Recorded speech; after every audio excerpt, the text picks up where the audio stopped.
নৰেন্দ্ৰ মোদীৰ ওচৰত এখন ফটো উঠিবলৈ হিমন্ত বিশ্ব শৰ্মা যাবলৈ 10 বাৰ এনেকে থাকে মই ভালকে পলিটিক্স বুজি পাওঁ সেইকাৰণে হিমন্ত বিশ্ব শৰ্মা জয়নিঙৰ মই দায়িত্ব লৈছিল বিজেপিত যোৱা সময় হিমন্ত বিশ্ব শৰ্মা বিজেপি নাইকিয়া কৰিব অটল বিহাৰী বাজপেয়ী ভৱন 26ত এজিপি ভৱন হ'ব এইখন চৰকাৰ যদি এবাৰ আহে মানুহ জিয়াই মানুহে মই কলো ন হতাশাত মানুহ ঘৰতে মৰিব নমস্কাৰ দি ক্ৰছ কাউণ্টাৰ বিশেষ নিৰ্বাচনী সাক্ষাৎকাৰত মই দিলৱাৰ হুছেইন মজুমদাৰে আপোনালোকক স্বাগতম জনাইছো আৰু আজি আমাৰ এই সাক্ষাৎকাৰ অনুষ্ঠানৰ অতিথি হৈছে কংগ্ৰেছৰ গুৱাহাটী লোকসভা সমষ্টিৰ প্ৰাৰ্থী মীৰা বৰঠাকুৰ বাইদেউ আপোনাক স্বাগতম জনাইছো আমাৰ এই অনুষ্ঠানত নমস্কাৰ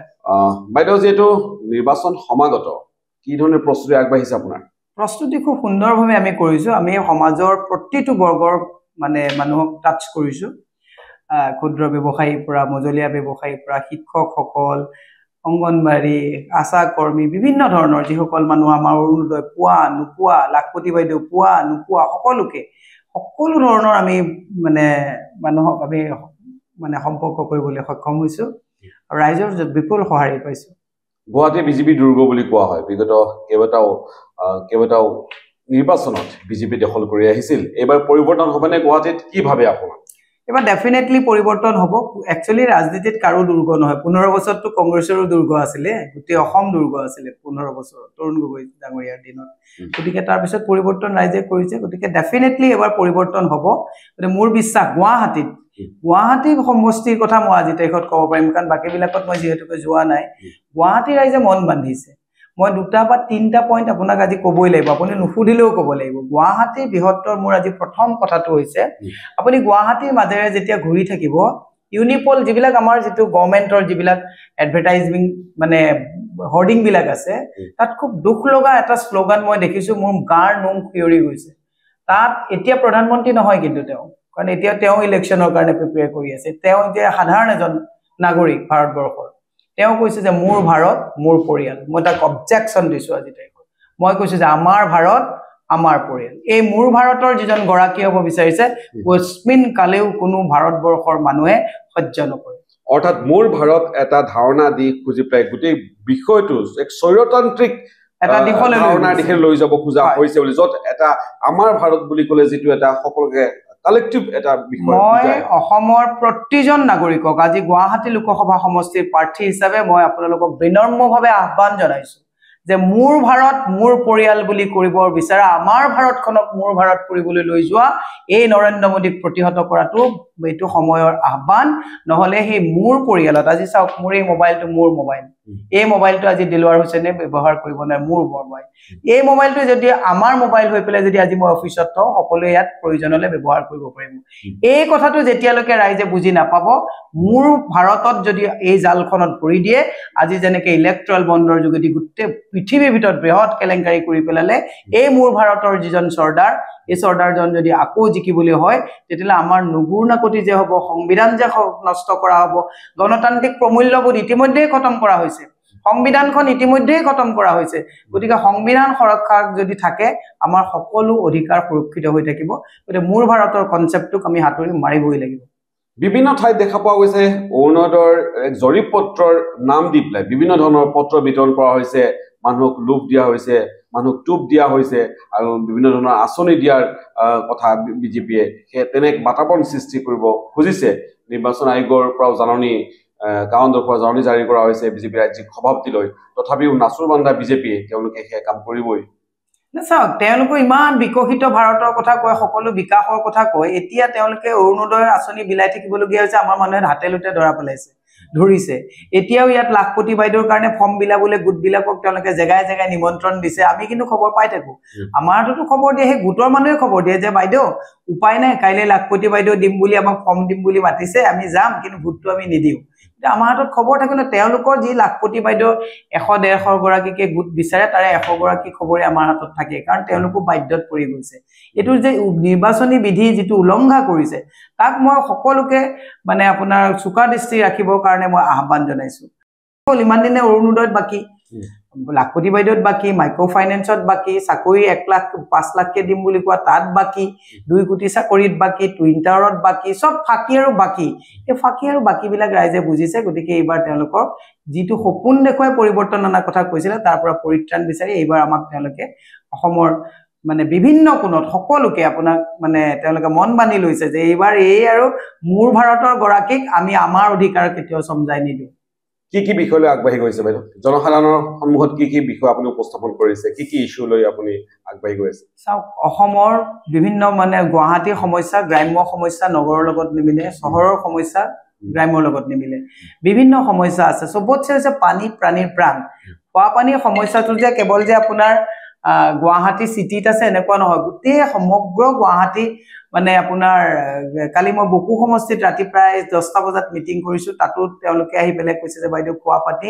ইমানেই সমস্যা, বাউণ্ডেৰী ৱালটো বনায়, পানী ঘৰটো বনায়, পানী মেচিনটো নাই, মানে এনেকুৱা সমস্যা। আপুনি ডিমৰীয়া ফালে যদি যাওক তাতো খোৱা পানীৰ প্ৰচণ্ড সমস্যা। গুৱাহাটী চিটিতটো পানীৰ সমস্যাৰ কথা ক'বই নালাগে। মানুহে আজি তাৰিখত মাহী পেহী ঘৰলৈ আহিলেও বিৰক্তি পায়, কাৰণ বাথৰুমত পানী নাই,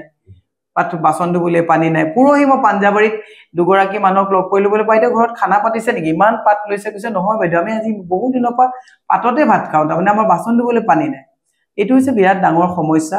বিভিন্ন সমস্যাই জৰ্জৰিত গোটেই গুৱাহাটীখন। পদপথৰ ব্যৱসায়ীসকলৰ সমস্যা, চিটি বাছ চালকসকলৰ সমস্যা,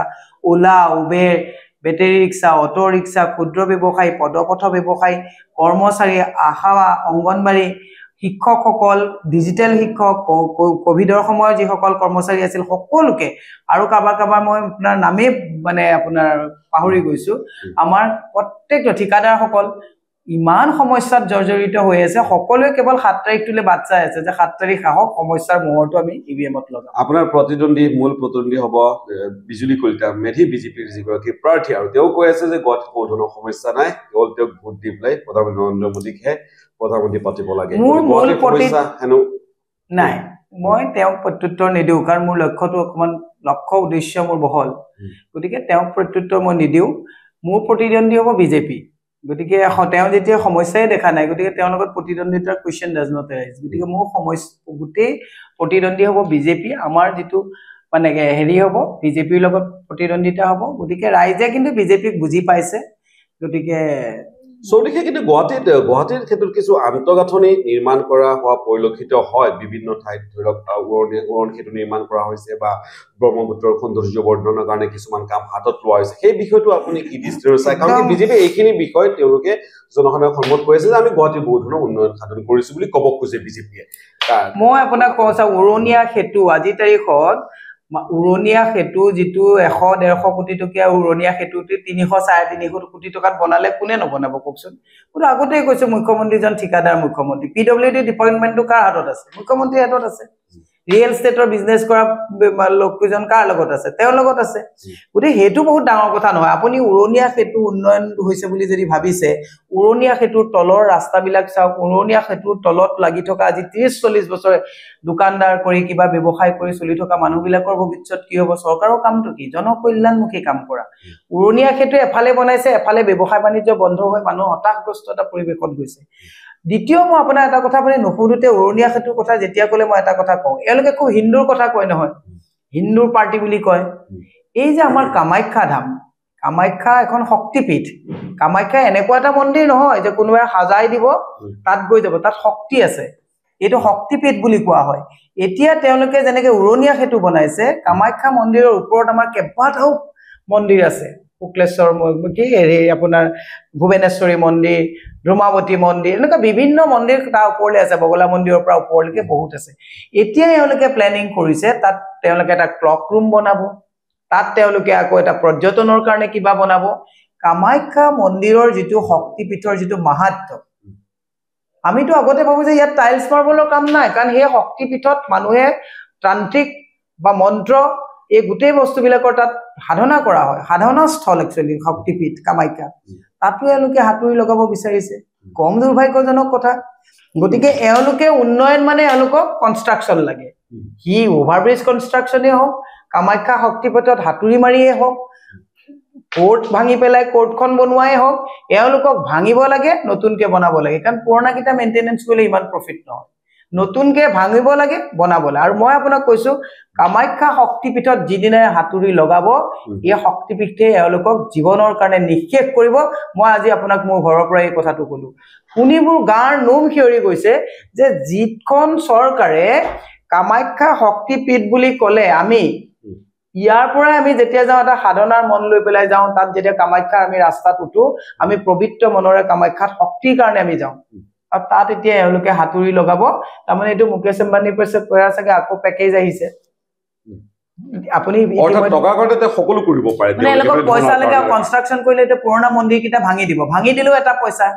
কাৰণ ভাঙা কাৰণেও পইচা পায় আকৌ নতুনকে বনাব তাতো পইচা এলোকক পইচা লাগে এওঁলোক লুভিয়া চৰকাৰ নহলেনো প্ৰধানমন্ত্ৰীয়ে হোৰ্ডিঙত লিখে নেকি মোৰ ভাৰত মোৰ পৰিয়াল সাহসটো আপুনি চিন্তা কৰক মোৰ ভাৰত বুলি মই জীৱনৰ আজি 50টা বছৰ বয়সত এজনো প্ৰধানমন্ত্ৰীয়ে মোৰ ভাৰত বুলি কোৱা মই নুশুনিলো আজি তাৰিখত আমি ৰাস্তাত যেতিয়া এজন মানুহ লগ পাওঁ চিনাকি হওঁ কওঁ দাদা এদিন আমাৰ ঘৰত আহিব চাহ একাপ খাবলৈ আমি আমাৰ এইটো আমাৰ ঘৰ এও ভাৰতখনক মোৰ ঘৰ কবলৈ গৈছে এই স্পৰ্ধা যাতে দ্বিতীয়বাৰ কৰিবলৈ যাতে কোনো মানুহে সাহস নকৰে তাৰ কাৰণে আমি মাৰবান্ধি ওলাই আহিব লাগিব ৰাইজক সজাগতা আনিব লাগিব যে মোৰ ভাৰতৰ ফন্দিত পৰি যাতে আমাৰ ভাৰতখন যাতে আদানী আম্বানীক সমজাই দিব নোৱাৰে নৰেন্দ্ৰ মোদীয়ে তাৰ কাৰণে আমি প্ৰয়াস কৰিব লাগিব গুৱাহাটীত 20 লক্ষাধিক ভোটাৰ আছে হয় সেই 20 লক্ষাধিক ভোটাৰৰ দীৰ্ঘদিনৰ পৰা যিবোৰ সমস্যা সেই সমস্যা এতিয়াও বহু সমস্যা সেইবোৰ বাকি আছে বিজেপিয়ে কেইবাবাৰো গুৱাহাটী লোকসভা আসনখন তেওঁলোকে দখল কৰিবলৈ সক্ষম হৈছে আৰু প্ৰতিবাৰে তেওঁলোকে দেখা পোৱা গৈছে তেওঁলোকে কৰবাত নহয় কৰবাত তেওঁলোকৰ যিগৰাকী প্ৰাৰ্থী সেই প্ৰাৰ্থী তেওঁলোকে সলনি কৰে কিন্তু বাৰম্বাৰ আকৌ সেই বিজেপি আকৌ তেওঁলোকে দখল কৰিবলৈ সক্ষম হয় এইবাৰ দেখা পোৱা গৈছে তেওঁলোক বৰ্তমানৰ সাংসদগৰাকীক তেওঁলোকে টিকট প্ৰদান কৰা নাই তাৰ পৰিৱৰ্তে তেওঁলোকে আন এগৰাকী প্ৰাৰ্থীক টিকট প্ৰদান কৰিছে গতিকে আপুনি গোটেই বিষয়টোত মই আপোনাক কওঁ যোৱাটো নৰেন্দ্ৰ মোদীৰ মানে এমপি ইলেকশ্যনত 158 জন সিটিং এমপি টিকেটৰ পৰা বৰ্খাস্ত কৰা হ'ল কি কাৰণত কৰা হ'ল ৰিপৰ্ট কাৰ্ড নাই এবাৰ অসমলৈ আহক আপুনি 5 জন অসমৰ সিটিং এমপিক তেওঁলোকে আঁতৰাই দিবলগীয়া হ'ল কাৰণ কি ৰিপৰ্ট কাৰ্ড নাই এওঁলোকে ৰিপৰ্ট কাৰ্ড নলয় যে তুমি একাউণ্টেবিলিটি চেক নকৰে এওঁলোকে যে যোৱাবাৰ যে আপোনাক আমি এমপি দিলো এমপি হৈ হোৱাট ইজ ইয়োৰ পাৰফৰ্মেন্স আপোনাৰ এক্টিভিটিজ কি আপুনি পাৰফৰ্ম কি কৰিলে ৰিপৰ্ট কাৰ্ড নলয় কাৰণ এটা এজন মানুহে কথা কয় মন কি বাত কয় সকলোৱে ৰেডিঅ' খুলি শুনে এওঁলোকে তেওঁলোকৰ মন কি বাতটো বুলি শুনিবলৈ সময় নাই গতিকে এওঁলোকে খলাই দিয়ে কাৰণ ৰিচেক নকৰে ৰিপৰ্ট কাৰ্ড নলয় যিটো কাৰণে যোৱাবাৰৰ এমপি গৰাকীক তেওঁলোকে এতিয়াতো ৰাইজৰ মাজলৈ পঠাব নোৱাৰে কাৰণ এমপি গৰাকী নগল ৰাইজৰ মাজলৈ দুখন এখন মিটিঙত ক'বাত গৈ আধাৰ কিলা কৰাটোতো এমপিৰ এক্টিভিটি নহয় গতিকে এওঁলোকে এবাৰো যে যিগৰাকী এমপি তেওঁলোকে প্ৰক্ষেপ কৰিছে তেওঁ মাত মাতিব পাৰিব নেকি য'ত নৰেন্দ্ৰ মোদীৰ ওচৰত এখন ফটো উঠিবলৈ হিমন্ত বিশ্ব শৰ্মা যাবলৈ 10 বাৰ এনেকে থাকে তাত তেওঁলোকৰ কেণ্ডিডেট কোনোবা জিকি গৈ পেলাই নৰেন্দ্ৰ মোদীক গৈ ক'ব পাৰিব নিজে গুৱাহাটীৰ এইখিনি সমস্যা আছে গুৱাহাটী মানুহৰ এইটো সমস্যা আছে গ্ৰাম্য অঞ্চলৰ এইটো সমস্যা আছে ক'ব পাৰিব নেকি তেওঁ বাগানত গলেও অকলে ফটো উঠে বগীবিলত গলেও অকলে ফটো উঠে ফ্লাইটৰ পৰা নামোতেও অকলে ফটো উঠে আপুনি কেইদিনমানৰ আগত যে খানাপাৰাত নৰেন্দ্ৰ মোদী ডাঙৰীয়া আহিছিলে 40 ফুট ওখ কাটআউট লগাইছিলে নহয় তাতে হিমন্ত বিশ্ব শৰ্মাই ভাবিলে যে ইমান টকা পইচা ময়ে খৰচ কৰিছো মোৰো কাটআউট দুটা লগাই দিও যোৱা আগদিনাখন ৰাতি গোটেই কাটআউট বিলাক ঠসনসকে পুলিচে আহি ভাঙি পেলালে তেনে নৰেন্দ্ৰ মোদীয়ে কাকোৱে ওচৰত আহিবলৈ নিদিয়ে এই কাকো ওচৰত আহিবলৈ নিদিয়া প্ৰধানমন্ত্ৰীজনে যাকে ইয়াৰ পৰা আপোনাক পঠাই নিদিও কথা ক'ব পাৰিব নেকি মুখ্যমন্ত্ৰীক ওচৰত যাব নিদিয়ে এইবাৰ যে এমপি জিকি গ'ল এমপি জন ওচৰত যাব পৰা সাহস আছে নেকি তেওঁলোকৰ সেইকাৰণে মই কৈছো মোৰ ভাৰতৰ মালিকজনক ভাৰত নগতাব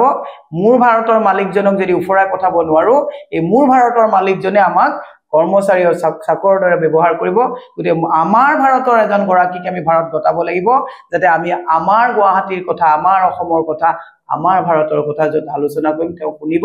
আমাৰ কথাবিলাক তেওঁ শুনাম তেওঁৰ কথা আমি মন কি বাত ৰেডিঅ' খুলি নুশুনো দুৰ্ভাগ্যজনক কথা আপোনাৰ কোভিডৰ সময়ত তেওঁলোকে এটা মাইন্ডসেট লৈ ললে থালবাতি গুটাব দিলে চবে থালবাতি গুটালে আমি নাই বুজোৱা টৰ্চ লাইট চলাব দিলে কিমান চলাব দিলে মোবাইলত লাইট জ্বলাবলৈ দিলে কিমান বুৰ্বক খজালে মানুহবিলাকক মানুহ বুৰ্বক হৈ গ'ল তেতিয়া মাইন্ডসেটটো পাই গ'ল কাৰণ আদানী আম্বানীয়ে মাৰ্কেটখনৰ কাস্টমাৰটো চাই ললে যে তেওঁলোকৰ কাস্টমাৰ কিনে ষ্টাইলটো চাই ললে যেনেকুৱা কাস্টমাৰ আপুনি এখন শ্বপিং মলত যাব আজি ফেব ইণ্ডিয়াত গলে ফেব ইণ্ডিয়া টাইপৰ কাস্টমাৰ প্ৰডাকশ্যন পাব আপুনি যদি ফেন্সি বজাৰৰ ফুটপাথত যায় সেইটো হিচাপত তাত ফেভ ইণ্ডিয়া প্ৰডাক্ট নাপায় আপুনি এওঁলোকে চাই ল'লে যে কাষ্টমাৰৰ মাইণ্ডছেটটো কি থাল বাতি বজাই আছে টৰ্চ জ্বলাই আছে গতিকে কাষ্টমাৰ হিচাপে আমাক তেওঁলোকে ব্যৱহাৰ কৰি মাইণ্ডছেটটো যেতিয়া গম পাই গ'ল তেনেকেই তেওঁলোকে আমাক যেনেকে দৰকাৰ তেনেকেই কৈছে অমৃত কলহত মহিলাবিলাকক মোৰ দুখ লাগে ইমান ধুনীয়া ধুনীয়া সুন্দৰ মহিলাবিলাক ৰাতিপুৱা 8টা বজাতে ওলাই দিয়ে মই বাইদেউ ক'ত যায় আপোনালোক মই আকৌ গ'লে গাড়ীখন ৰাখি পেলাই চিনাকি হয় ফটো উঠে বাইদেউ অমৃত কলহৰ অমৃত কলহত কি পাব আপোনালোকে বুজিছে নহয় বাইদেউ এইটো নগ'লে বোলে আকৌ দায়বদ্ধতা দি দিয়ে তেওঁলোকে দেশপ্ৰেম সৃষ্টি কৰিব মানে সেইটো কৰিব এই যে বৃক্ষৰোপণ এটা হৈছিলে যে বৃক্ষবিলাক ক'ৰবাত আছে নেকি এতিয়া দেখিছেন নাই ক'ৰবাত বৃক্ষবিলাক আছে নেকি মানে মানুহক এনেকুৱা বুৰ্বক সজোৱা মানে এটা হৈছে এইটো মানে গোটেই কনচেপ্টটোৱে হৈছে আদানী আম্বানীৰ আজি তাৰিখত ভাৰতৰ 40% সম্পত্তি মালিকী 1% মানুহ আৰু আমিবিলাক তাৰে মানে আধা সংখ্যক হিতাধিকাৰী আৰু এওঁলোকে খুব আস্ফালন কৰি পেলাই কয় যে আমি ইমান কোটি হিতাধিকাৰী বনাইছো দুৰ্ভাগ্যজনক কথা নহয় নে য'ত 42% ল'ৰা ছোৱালীৰ চাকৰি নাই হিতাধিকাৰীত বেছি ফোৰ্স দিছে 30 লাখ ভাৰতবৰ্ষত চৰকাৰী চাকৰি খালী হৈ আছে 30 লাখ এটা দুটা নহয় 30 লাখ চাকৰি পদ খালী হৈ আছে আৰু এওঁলোকে হিতাধিকাৰীৰ কথা চিন্তা কৰিছে 30 লাখ ল'ৰাক যদি চাকৰি দিয়ে এটা পৰিয়ালত মিনিমাম 5 কে হলো 5 3 গুণ 15 1.5 কোটি পৰিয়ালত মেম্বাৰে চলি থাকে না নাথাকে কিমান দুৰ্ভাগ্যজনক কথা আপুনি নিজে চিন্তা কৰক আৰু সবতছে ইন্টাৰেষ্টিং কথা ৰাইজে আপোনালোকৰ অনুষ্ঠানৰ জৰিয়তে এটা কথা চিন্তা কৰাটো ভাল ইলেক্ট্ৰল বণ্ডৰ যোগেদি যেটো কৰাপচন হলটো হলেই জীৱনদায়িনী মেডিচিনৰ কোম্পানীৰ পৰা ইলেক্ট্ৰল বণ্ডৰ যোগেদি পইচা লোৱাৰ কাৰণে তেওঁলোকে চেৰিটিটো কৰা নাই ব্যৱসায় কৰিছে মেডিচিন কোম্পানী বিলাকে কোভিডৰ সময়তো ব্যৱসায় কৰিলে তেওঁলোকে দেখিলে তোমালোকেতো ইমান মেডিচিন কি পইচাটো ললাই মেকআপ কৰ পৰা কৰিব ভেজাল ঔষধ বনাই দিলে আজি গোটেই ভাৰতবৰ্ষত ভেজাল ঔষধে সানি ধৰিলে আপুনি এটা হস্পিটেলত পৰিলেও আপুনি ক'ত ভাল পাব আপুনি আজি তাৰিখত আমি আপোনাক গ্যাৰান্টি কোনেও দিব নোৱাৰে ভেজাল ঔষধৰ এখন বিৰাট বজাৰ হৈ গ'ল কাৰণ এফালে বিজেপিক পইচা দিছে কম্পেনসেট কৰ পৰা কৰিব ভেজাল ঔষধ বনালে আজি প্ৰকাশ পাইছে খণ্ডযুক্ত কোম্পানী কিমান হাজাৰ কোটি টকা আমাৰ অসমত আপুনি অসমত যাওক আমাক ফাৰ্মাসিষ্টে কয় বাইদেউ এটো এৰিয়াত কিন্তু আপোনাক ঔষধ নিকিনিব দিয়ে মূল কিয় সেইটো এৰিয়া মানুহ মৰিব নেকি উপায়টো নাই বাইদেউ তাত ভেজাল ঔষধ যায় তাত আপুনি কিমান গুণমান বখত ঔষধ পাব এই কথাটো কিমান দুৰ্ভাগ্যজনক কথা আৰু ভয়ংকৰ পৰিস্থিতি আজি এইখন চৰকাৰ যদি এবাৰ আহে মানুহ জিয়াই মানুহে মই কলো ন হতাশাত মানুহ ঘৰতে মৰিব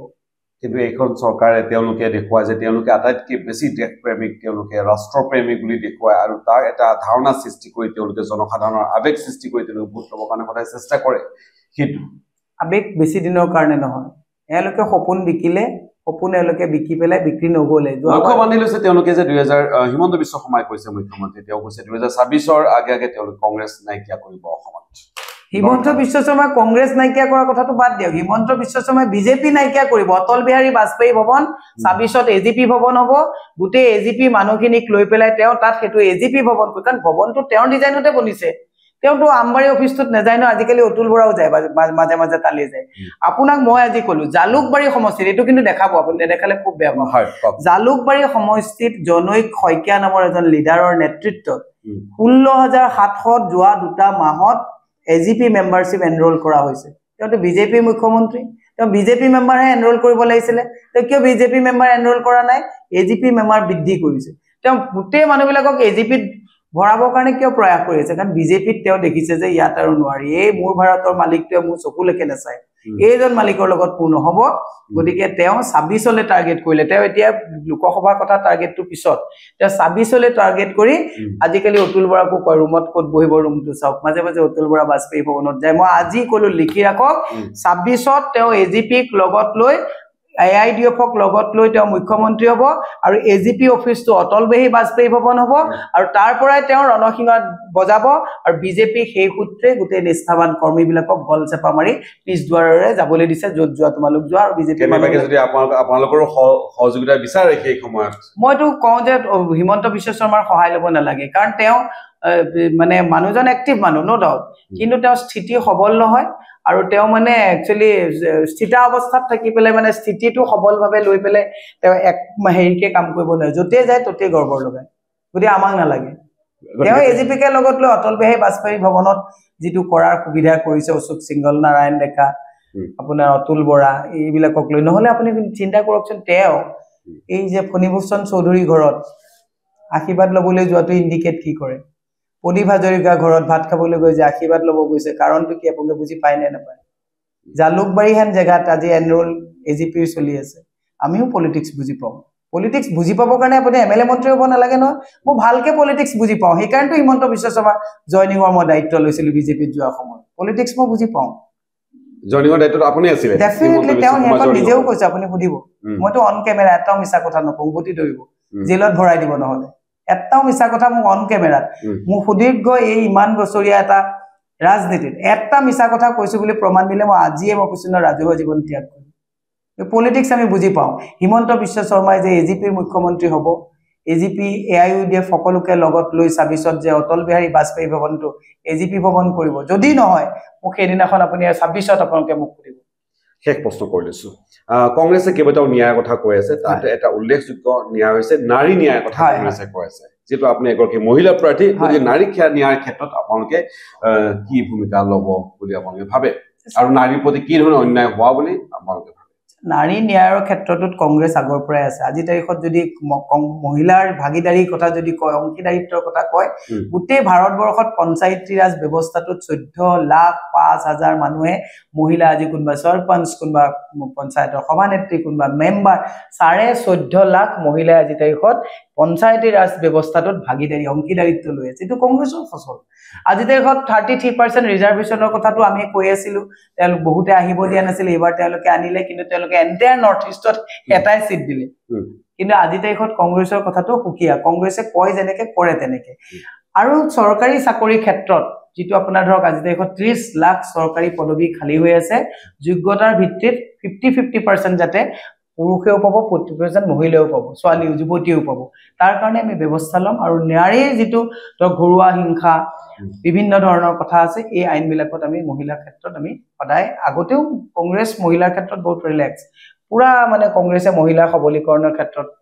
মানে দায়িত্ব লৈ আছে লব যিমান বিলাক আজি যে তেওঁলোকে আঁচনি বিলাক দিছে আগতে আমি আঠুৱা কম্বল খুটা দিওঁতে তেওঁলোকে খুব আমাক ঠাট্টা কৰিছিলে তাৰ পিছতো আকৌ আমি 400 টকা সিলিন্ডাৰো দিছিলে ইমান বিলাক দিয়াৰ পিছতো 400 টকাটো সময় পৰিৱৰ্তনৰ দাম বাঢ়িব সহ হ'ব লাগিছিলে একে কোবতে 1250 টকা হৈ গ'ল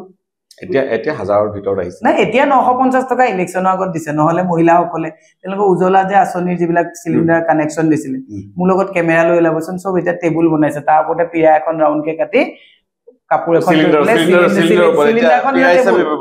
এটা সিলিন্ডাৰখন টেবুল তাৰ ওপৰতে পিয়া এখন দি পেলে কাপোৰ এখনে ঢাকি হেকনে চাহৰ টেবুল ইতে কাৰণ কাৰো ঘৰত গেছ নাই মনোপত্ৰ কেতিয়া দাখিল কৰিব তৃতীয় পৰ্যায়ৰ 16 তাৰিখে ৰাজীৱ ভৱনৰ পৰা পুৱা 10টা বজাত আমি যাত্ৰা কৰি পেলে হেঙেৰাবাৰী স্থিত ইলেকশন অফিচত আমি জমা কৰিম কিমান সমৰ্থক থাকিব সমৰ্থক চাও কিমানটো কথা মই নকওঁ মই শক্তি বাছেৰে মানুহ কঢ়িয়াই আনি পেলে শক্তি প্ৰদৰ্শন নকৰো স্বতঃস্ফূৰ্তভাৱে আমাৰ প্ৰতিটো ব্লকৰ প্ৰতিটো মণ্ডলৰ আমাৰ দলীয় কৰ্মীসকল থাকিব আমাৰ বিৰোধী ঐক্য মঞ্চৰ নেতা বিষয়াসকল থাকিব শুভাকাংক্ষীসকল থাকিব মই শক্তি প্ৰদৰ্শন চাও ইয়াৰ পৰা যেনেকে বাছত নি জুৰহাটত শক্তি প্ৰদৰ্শন কৰিবলগীয়া হৈছে মোদী আহোতে আমি তেনেকে বাছৰ পৰা মই নিজৰ সমষ্টি ভিতৰৰ মানুহে আহিব কালি মোক কৈছে বাইদেউ বেলেগ বেলেগৰ পৰা মানুহ আনিম নেকি নলবাৰী পাবুন নালাগে নলবাৰী মানুহ নলবাৰী ইলেকশনত কনসেন্ট্ৰেট কৰক কোনো মানুহ বৰপেটাৰ মানুহে বৰপেটাত কনসেন্ট্ৰেট কৰক মোৰ লাভ কি হ'ব মই যদি বৰপেটাৰ পৰা 2 বাছ মানুহ লৈ আহো নলবাৰীৰ পৰা 2 বাছ মানুহ লৈ আহো মোৰ লাভ নহব নহয় মই কৈছো গুৱাহাটী 10টা সমষ্টিৰ আমাৰ দলীয় যিসকল কৰ্মী যোনে বুথ ধৰি ৰাখিব তেওঁলোক লতাই খাপতি মনোপত্ৰ দাখিল কৰিব আৰু একেই নিৰ্বাচনী প্ৰচাৰ সহযোগ প্ৰদেশ কংগ্ৰেছৰ নেতৃত্বৰ ফালৰ পৰা বা আন নেতাসকলৰ পৰা কি ধৰণে সহযোগ লাভ কৰি আছে বা কেনে ধৰণে আপুনি প্ৰচাৰ কি ধৰণে চলাই আছে মই প্ৰত্যেকটো মানে ক্ষেত্ৰতে মই সহযোগ পাইছো পৰহি ৰেকিবুদ্দিন আহমেদ ডাঙৰীয়াৰ লগত গৈ পেলাই ছয়গাঁও সমষ্টিত আমি মিটিং কৰিছো গুৱাহাটী কেইবাগৰী নেতা পদত্যাগো কৰিছে যত আপোনাক ক'বাত প্ৰভাৱ পেলাব নেকি নাই গণভিত্তি নাই নহয় যে পদত্যাগ কৰিলেতো লগত 5 জন মানুহ লৈ যাব পাৰিলে নেতা বুলি কয় লগত এজনো মানুহ দেখা নাই দেখোন অকলে অকল টিভিত কৈ থাকিলে এটো নেতা নহব ন লগত এটা টিম লাগিব টিম কোট আছে টিমটো নাই হিমন্ত বিশ্ব শৰ্মা গৈছে লগত এটা টিম লৈ গৈছিল এতিয়া যে মানুহবিলাক যে গৈ আছে অকলে গৈছে অকলে আপুনি আজি যে নিৰ্বাচনৰ প্ৰাক মুহূৰ্তত তেওঁলোক যে বা নিৰ্বাচনৰ একদম ধামধুমীয়াৰ মাজতে কিয় গৈ আছে বুলি ভাবে ৱাশ্বিং মেচিন কাৰণ ৱাশ্বিং মেচিনত আপোনাৰ ডাৰ্টি বিলাক তাত ধুব লাগিব বিজেপি ৱাশ্বিং মেচিনত ধুবৰ কাৰণে কিছুমান গৈ আছে আৰু কিছুমানৰ কথাটো হৈছে স্ট্যাটিষ্টিক প্লিজাৰ মই যেতিয়া নাপালো বেলেগে পাব সেইটো কেতিয়াও মানি নলওঁ স্ট্যাটিষ্টিক প্লিজাৰ গতিকে এনেকুৱা স্বাৰ্থপৰ নেতাসকলক লৈ কংগ্ৰেছ কি ধৰণে আগবাঢ়িব নহয় জানো বিজেপিৰ বহুত মানুহ আহিছে আপুনি খবৰ ৰাখিছে নে নাই বিজেপি বহুত মানুহ আমাৰ লগত জয়েন কৰি আছে বিজেপি কালি নাৰেংগীত 70 জন যুৱকে বিজেপিৰ যুৱ মৰ্চাৰ 70 জন লৰাই মোৰ হাতেদি 70 জন যুৱকে কালি নাৰেংগীত জয়েন কৰিছে আমাৰ যিবিলাক গৈছে আমাৰ দুজন গৈছে তেওঁলোকৰ 70 জন আহিছে মানে ভিতৰে এটা মানে আন্ডাৰকাৰেন্ট এটা আছে ডেফিনেটলি আছে আজি আপুনি কওকচোন যোৰহাটত যিজন গৈছে তেওঁৰ লগত গৌৰৱ গগৈ কম্পেয়াৰ হয় নেকি আপুনি নিজে মোক কওকচোন গৌৰৱ গগৈৰ লগত যিজন গৈছে মই নাম নলওঁ আৰু কম্পেয়াৰ হয় নেকি আজি গুৱাহাটীত যিসকল গৈছে তেওঁলোকৰ লগত মানুহ আছে নেকি মানুহটো থাকিব লাগিব এনেইতো দলটোক চালেবাৰে কোবাই থাকিলে নহব বিজেপিত বহুকে মহিলা তেওঁলোকৰ প্ৰাৰ্থী আছিল বা তেওঁলোকৰ টিকট প্ৰত্যাশীও আছিল লাহে লাহে ক্ৰমান্বয়ে সেই হল বৰ্তমান চীনৰ পৰা আউট হৈ গৈ আছে অৰ্থাৎ তেওঁলোকক এতিয়া কোনো ধৰণৰ আমি দেখা পোৱা নাই বিশেষকৈ কৈনুজা বাইদেউক আমি দেখা পোৱা নাই তেওঁ বৰ্তমানৰ যিহেতু এগৰাকী সাংসদ আছিল ইয়াৰ পিছত আংগুলতা ডেকাক আমি দেখা পোৱা নাই অৰ্থাৎ মহিলাসকল এটা সময়ত বিজেপিত দপদপাই থকা মহিলাসকল এতিয়া বৰ্তমান তেওঁলোক নিষ্ক্ৰিয় একেদৰে পুৰণি বিজেপি সকল নেতাসকল জ্যেষ্ঠ নেতাসকল বৰ্তমান সম্পূৰ্ণৰূপে নিষ্ক্ৰিয় মই কলো 26ত যে অটল বিহাৰী বাজপেয়ী ভৱনটো এজিপি ভৱন হ'ব গতিকে বিজেপি মানুহবিলাকক এতিয়া এই পাৰ্টিটোক নালাগে এতিয়া এজিপিক লাগে এআইইউডিএফক লাগে গতিকে লৈ পেলাই অটল বিহাৰী বাজপেয়ী ভৱনটো এইটো হিমন্ত বিশ্ব শৰ্মাৰ ভৱন হ'ব সেই ভৱনটোৰ পৰা 26ৰ যাত্ৰা হ'ব গতিকে পুৰণি বিজেপি অশোক শৰ্মা আপোনাৰ এই ৰামেশ্বৰ তেলি ৰমেন ডেকা জয়ন্ত দাস আছে একটু ভাল এজন নেতা আছিলে জয়ন্ত দাসৰ বডি ল্যাঙ্গুৱেজত লিডাৰশিপ আছে দুদিন না তিনদিন প্ৰেসিডেন্টটো বনাই দিলে অপমান কৰিলে নে নকৰিলে জয়ন্ত দাসৰ নিচিনা নেতা এজন তেওঁকটো আজি তাইকত দিব পাৰিলেহেঁতেন ন গুৱাহাটী সিটটো বাদ দিয়ক তেওঁকটো এটা এছেম্বলি সিটো দিব পাৰিলেহেঁতেন যোৱাবাৰ গতিকে এওঁলোকে ভকেলটো এওঁলোকে যে লোকেল ভকেল যে কয় এওঁলোকৰ গোটেই লোকেল ভকেল চব বকৱাছ এইবিলাক একো ভকেল নালাগে এওঁলোকক কথাটো হৈছে মন কি বাত কম ৰেডিঅ' কলো শুনো তই যদি এখন তোৰ মনৰ কথা কবি এখন ৰেডিঅ' বন্ধ কৰি দিব আচ্ছা এয়া আছিল মীৰা বৰঠাকুৰ কংগ্ৰেছৰ লোকসভা সমষ্টি গুৱাহাটী লোকসভা সমষ্টিৰ প্ৰাৰ্থী মীৰা বৰঠাকুৰে তেওঁৰ নিৰ্বাচনী যি ৰণকৌশলবাৰ যি প্ৰস্তুতি সেই সন্দৰ্ভত তেওঁ দি ক্ৰছ কেলেৰ দৰ্শকক অৱগত কৰিছে পৰৱৰ্তী সময়ত আন এগৰাকী অতিথিৰ সৈতে আমি আমাৰ এই অনুষ্ঠানত উপস্থিত হ'ম আপোনালোকে চাই থাকিব দি ক্ৰছ কাৰেন্ট